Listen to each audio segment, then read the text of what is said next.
আদালতের এজলাসে ভাঙচুর ও আদালত অবমাননার মামলায় বরিশাল জেলা আইনজীবী সমিতির সভাপতি সাদিকুর রহমান লিংকনকে গতকাল আটকের ঘটনায় আজ কিন্তু আইনজীবীদের কর্মবিরতি চলছে।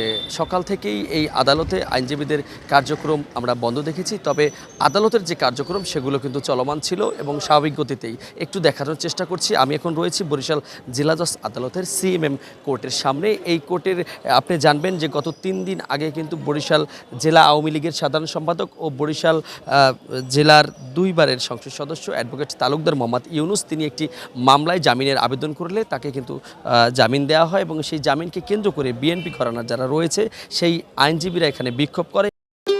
ভবিষ্যৎ হোক নিরাপদ, বিনিয়োগ হোক বিশ্বস্ত, আর আমার পছন্দ সল্ট বে। ওয়েলকাম টু সল্ট বে।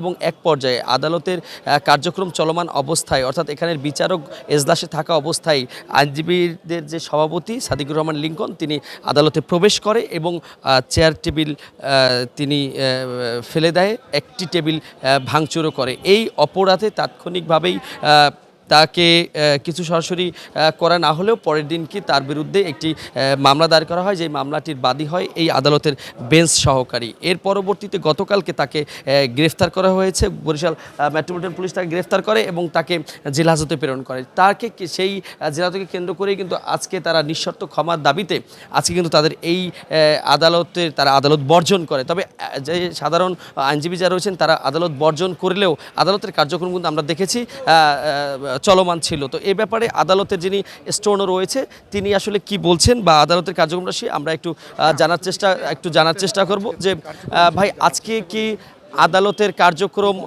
চলেছে কিনা বা আপনাদের আদালতের কার্যক্রমটা কি অবস্থায়? হ্যাঁ, আদালতের কার্যক্রম চলেছে সঠিকভাবে।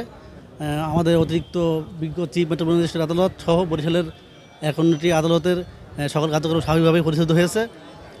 এখন বিচারপতি জনগণ বিচার কার্যে স্বতঃস্ফূর্তভাবে অংশগ্রহণ করেছে।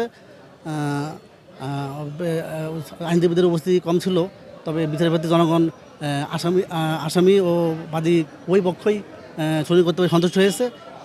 কোনো পক্ষের মধ্যে কোনো ক্ষতিগ্রস্ত হয়েছে কিনা হয়নি কোনো এরকম। যে আমার নাম হচ্ছে মোহাম্মদ হেলাল হোসেন, অতিরিক্ত চিফ মেট্রোপলিটন আদালত এসনুগ্রেফার। আচ্ছা, আপনাদের এই আদালতে আসলে কয়টি আদালত রয়েছে বরিশালে? আমাদের বরিশালে মোট 51টি আদালত রয়েছে। সবগুলোর কাজ ভালো মানে সবাই স্বাভাবিকভাবে পরিচালিত হয়েছে।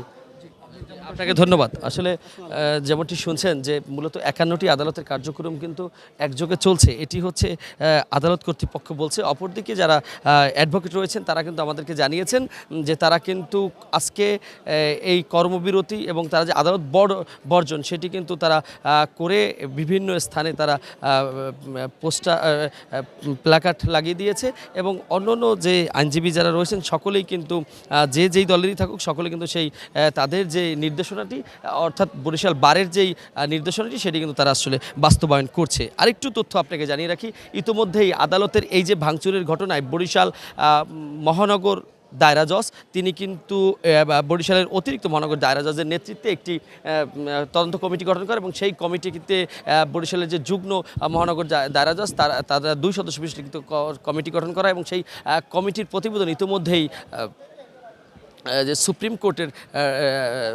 কোর্টে পাঠানো হয়েছে এমনটি আমাদেরকে এখান থেকে জানিয়েছেন এবং তারা সেই প্রতিবেদনের সত্যতা পেয়েছেন যে আদালতের ভিতরে যে ভাঙচুরের যে ঘটনাটি এবং আদালত অবমাননার যে ঘটনাটি সেটি সত্য প্রাথমিকভাবে প্রমাণিত হয়েছে। তো এই তথ্যের ভিত্তিতে এখন পর্যন্ত আপনি জানবেন যে গতকাল যে মামলাটি হয়েছে সেই মামলায় কিন্তু 12 জনকে সরাসরি এজাহারভুক্ত আসামি করা হয়েছে এবং অজ্ঞাত আরও 3 থেকে 400 আসামি করা হয়েছে। এই 12 জনের মধ্যে বরিশালের পিপি, এপিপি এবং জিপি থেকে শুরু করে সিনিয়র লয়ার যারা রয়েছেন প্রত্যেকেই কিন্তু আসামি রয়েছেন। তো আমরা এখন যেটি দেখতে পেয়েছি সকাল থেকে তারা কোর্ট বর্জন করলেও আইনশৃঙ্খলা বাহিনীর যে সদস্য রয়েছে অর্থাৎ সাদা পোশাকে যারা রয়েছে র্যাপিড অ্যাকশন ব্যাটালিয়ন র্যাব রয়েছে, ডিবি রয়েছে এবং কোতোয়ালি মডেল থানা থেকে শুরু করে অন্যান্য বাহিনী যারা রয়েছে তারা কিন্তু আদালতের ভিতরেই একটি শক্ত অবস্থান রয়েছে এবং তাদের কাছ থেকে আমরা যতটুকু জানতে পারলাম যে এজাহারভুক্ত যে আসামিগুলো রয়েছে তাদের আটক অভিযান অব্যাহত রয়েছে। তবে এখন পর্যন্ত যে তথ্য সেটি হলো যাদের বিরুদ্ধে মামলা রয়েছে তারা নিজ নিজ কক্ষে অবস্থান করছে আদালতের, কাউকেই তেমন আমরা বাহিরে ঘোরাফেরা করতে দেখিনি। হয়তোবা আইনশৃঙ্খলা বাহিনীর ভাষ্য মতে যদি তাদেরকে বাহিরে পাওয়া হয় তাদেরকে